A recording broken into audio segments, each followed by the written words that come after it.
বাংলাদেশের আমির সাহেব কে?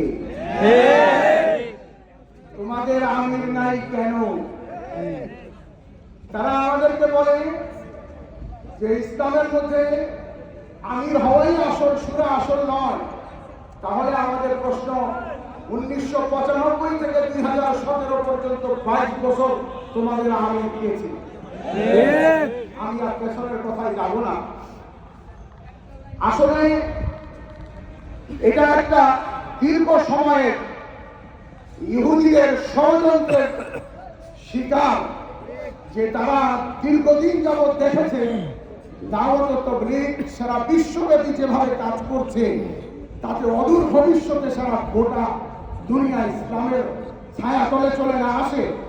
এই জন্য তারা দাওয়াত ও তাবলীগের কাজকে থামিয়ে দেওয়ার জন্য, এই কাজের মধ্যে বিশৃঙ্খলা তৈরি করার জন্য এই দাওয়াতের কাজের সবচেয়ে গোড়ায় এক ব্যক্তির মাথায় হাত রাখছে। এই জন্য আমরা বলতে চাই, আমাদের ওলামাদের কাছে পথ খোলা আছে। আপনি ওই বিশৃঙ্খলার পথ ছেড়ে দিয়ে এবং আপনার অনুসারীদেরকে ওই বিশৃঙ্খলার পথ ছেড়ে দিয়ে গোটা বিশ্বের দাওয়াত ও তাবলীগের মুরব্বীদের শুরাই নিজামের অধীনে চলে আসুন। আমরা মাওলানা সাদ সাহেবকে বাংলাদেশে আসতে তখন বাধা দিব না, যখন তিনি তার কথিত বক্তব্য, ভুল বক্তব্যের তওবা করবেন এবং তার মুরব্বীদের সাথে মিলে যাবে, পরামর্শকে মেনে নেবে। আমরা তাহলে তাকে এয়ারপোর্ট থেকে আমাদের এই ময়দান পর্যন্ত লাল গালিচা সংবর্ধনা দিয়ে আনবো। কিন্তু যদি এই ভুল বক্তব্য দিয়েই যান, যেভাবে তিনি দিচ্ছেন, আর দারুল উলুম দেওবন্দকে উপেক্ষা করেন, পরামর্শকে উপেক্ষা করেন, আর ওলামাদের সাথে এভাবে বিদ্বেষ পোষণকারী আচরণ করে তিনি চলতে থাকেন, তাহলে তুরাগ নদীর কালো পানি আমাদের রক্তে, তাদের নয়। প্রয়োজনে আমাদের রক্ত দিয়ে লাল হবে, তবুও তাকে দেশে আসতে দেওয়া হবে। আমাদের ওলামায়ে কেরাম এই কথা স্পষ্ট করে বলেছেন।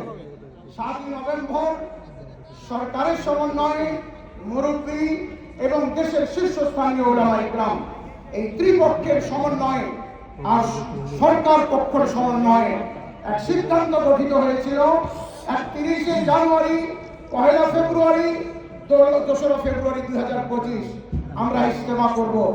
অতঃপর 3 ফেব্রুয়ারি এই মাঠ প্রশাসনের কাছে আমরা হস্তান্তর করব।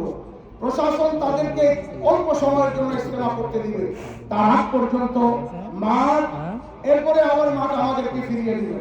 আর তার আগ পর্যন্ত, অর্থাৎ ওই 31শে ইজতেমার আগ পর্যন্ত মাঠ এবং টাকলাই পূর্বে যে তরতিবে চলতেছিল সেভাবেই চলবে। এই সিদ্ধান্ত রাষ্ট্রীয়, সেন্ট্রাল, কেন্দ্রীয় সিদ্ধান্ত। কেন্দ্রীয় সিদ্ধান্তকে গাজীপুরের মতো একটা ছোট্ট জেলার একজন কমিশনার, ওই চেয়ারটাই কি দূষিত কিনা জানি না, সেই কেবল পোল্ট্রি খায়। এর আগেও পোল্ট্রি খাওয়া লোক এখানে ছিল।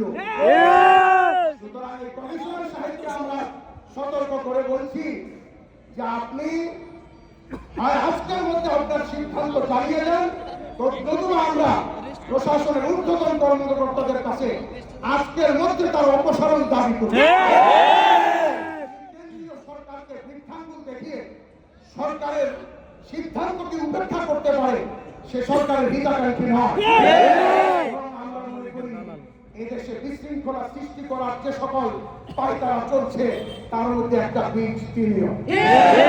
আমরা আবারও দাবি জানাচ্ছি প্রশাসনের কাছে, আপনারা যে প্রতিশ্রুতি আমাদেরকে দিয়েছেন, আমরা আপনাদের প্রতিশ্রুতি রক্ষা করেছি। আশা করি আপনারাও আপনাদের প্রতিশ্রুতি রক্ষা করবেন, এই আশা ব্যক্ত করে আমি আমার সংক্ষিপ্ত বক্তব্য শেষ করছি। আসসালামু আলাইকুম।